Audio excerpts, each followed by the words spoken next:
محمد و آل محمد کی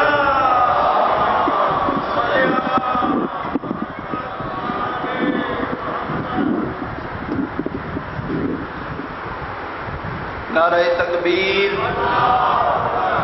نعرہ تکبیر، نعرہ رسالت، نعرہ رسالت، نعرہ حیدری، حیدری، حسینیت، حسینیت، یزیدیت، یزیدیت، بآواز بلند تر صلوات۔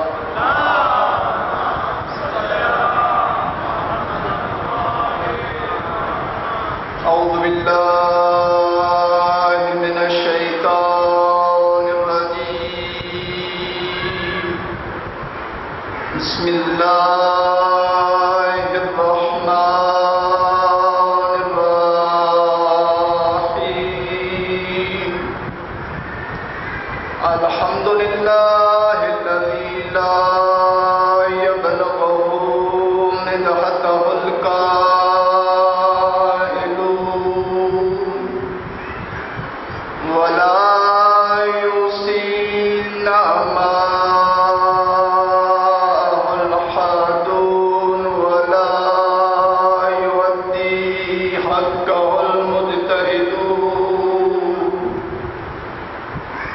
الذي ليس لصفته حد معدود ولا نعت موجود ولا وقت معدود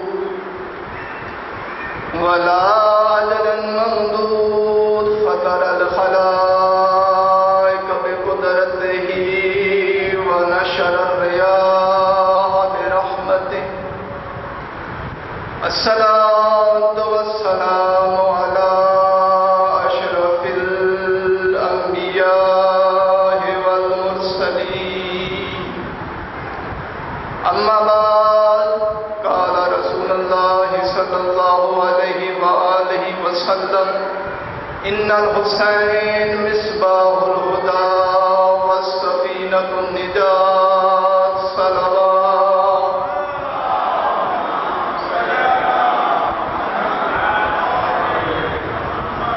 سامعین گرامی قدر، موالیان حیدر کرار، عاشقان حسین بن علی، خداوند متعال کا لاکھ شکر ہے کہ اس رحمان پروردگار نے ہمیں اس عارضی اور فانی دنیا میں سر اٹھا کے جینے کے لیے حسین جیسا رہبر عطا کیا۔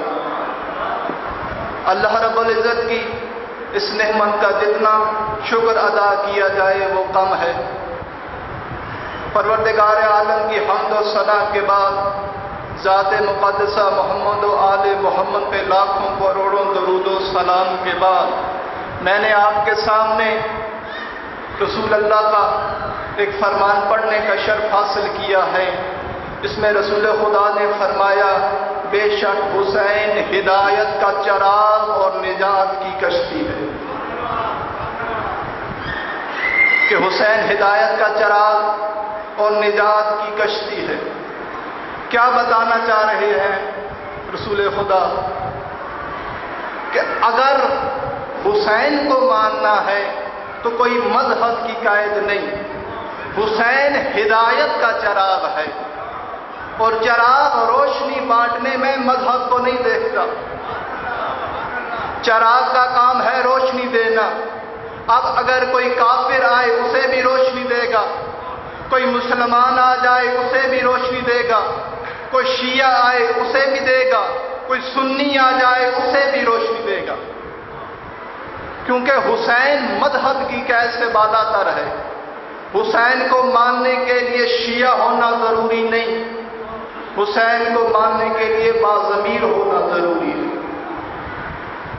اور یاد رکھیں رسول خدا کا یہ فرمان اس لیے ہے کہ روشنی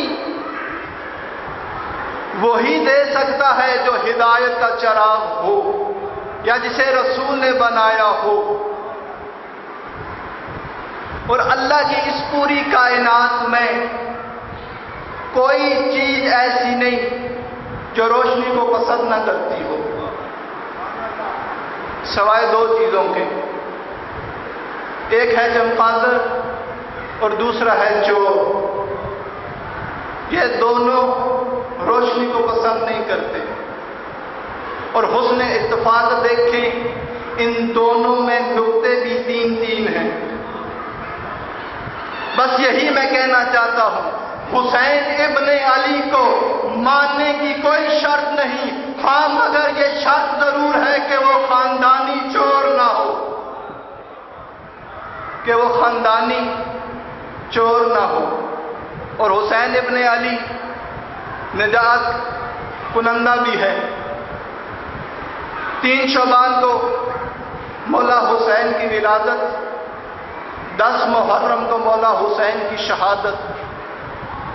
3 شعبان کو جب ولادت ہے اس دن بھی ایک مجرم کو آزاد کیا، 10 محرم کو جب شہادت ہے اس دن بھی ایک مجرم کو آزاد کیا۔ 3 شعبان کو جس مجرم کو آزاد کیا وہ عرش کا مجرم تھا، 10 محرم کو جس کو آزاد کیا وہ فرش کا مجرم تھا۔ 3 شعبان کو جس کو آزاد کیا وہ نوری تھا، 10 محرم کو جس کو آزاد کیا وہ خاکی تھا۔ 3 شعبان کو جس کو آزاد کیا اس کا نام تھا فطرس، 10 محرم کو جس کو آزاد کیا اس کا نام تھا حر۔ جب مولا حسین کی ولادت ہوئی نا 3 شعبان کو، اللہ نے جبرائیل کو، اے جبرائیل جا رسول کو میری طرف سے مبارکباد دے کے آ۔ جناب جبرائیل آئے، راستے میں اس فطرس کو دیکھا جس کے بالوں پر جلے ہوئے تھے۔ جبرائیل نے پوچھا، اے فطرس تجھے کیا ہوا ہے؟ کہا میں غرور کرتا تھا، تکبر کرتا تھا، کہتا تھا من مثلی، مجھ جیسا کون ہے؟ اللہ نے اس کی سزا یہ دی ہے کہ میرے بالوں پر لے لیے۔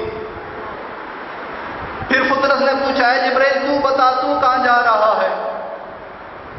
کہا علی و بطول کے گھر میں حسین کی ولادت ہے، میں رسول اللہ کو مبارکباد دینے جا رہا ہوں۔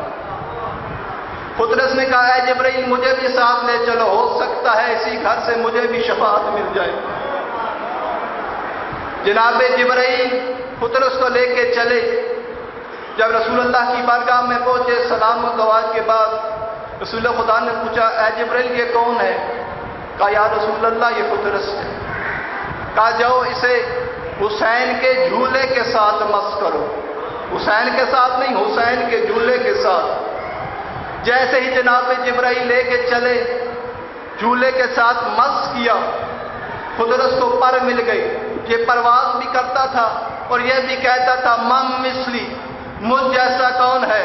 من مثلی، مجھ جیسا کون ہے؟ من مثلی، مجھ جیسا کون ہے؟ جبرائیل نے کہا، اے فطرس ابھی تو پر ملے ہیں، پھر وہی بات؟ تو رو کے کہتا ہے من مثلی، مجھ جیسا کون ہے؟ انا عتیق الحسین، میں حسین کا آزاد کردہ ہوں۔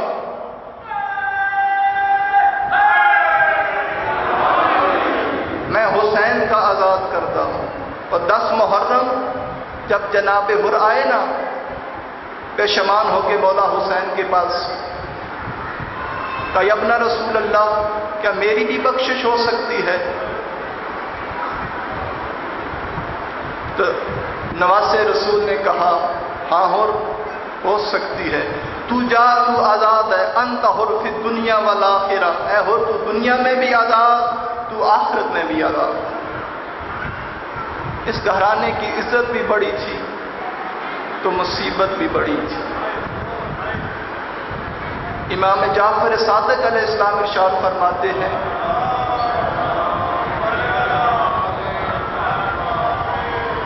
مدینہ کے لوگ محرم کا چاند نہیں دیکھتے تھے،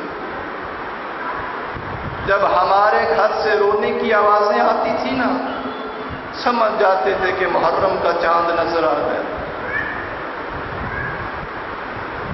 ہر بندے نے، کسی نے گھر میں بیٹھ کے دیکھا، کسی نے موبائل میں دیکھا ہوگا، یہ محرم کا چاند حسین اور حسین کی بہن نے جنگلوں میں دیکھا۔ ہم کتنا رو لیں گے حسین کی مظلومیت پر، کتنے آنسو بہا لیں گے حسین کی مظلومیت پر۔ ایک میرے مولا کی عزادات تھی، اس کا جوان بیٹا کا انتقال ہو گیا، اپنے بیٹے کی قبر پہ آئی، رو رہی تھی۔ جیسے محرم کا چاند دیکھا نہ، کہا بیٹا اب تو میں اللہ کے حوالے کرتی ہوں، اب میں اسے رونے جا رہی ہوں جس کو سکی بہنوں کی لاشوں پہ بھی رونے نہیں دیا گیا۔ 10 دن جب عاشورہ گزر گئی، وہ بی بی آئی، دیکھا کہ ایک مستور اسی قبر پہ بیٹھ کے رو رہی ہے۔ اس عورت نے کہا اے بی بی، لگتا ہے کہ تو بھول گئی ہے۔ جب کہا نہ بھول گئی ہے، کہا اے مومنہ تو نہ کہے کہ میں مسئلہ بھول گئی ہوں، میں بھولی نہیں ہوں، تو میرے حسین کو رو رہی تھی، میں تیرے بیٹے کو رو رہی تھی۔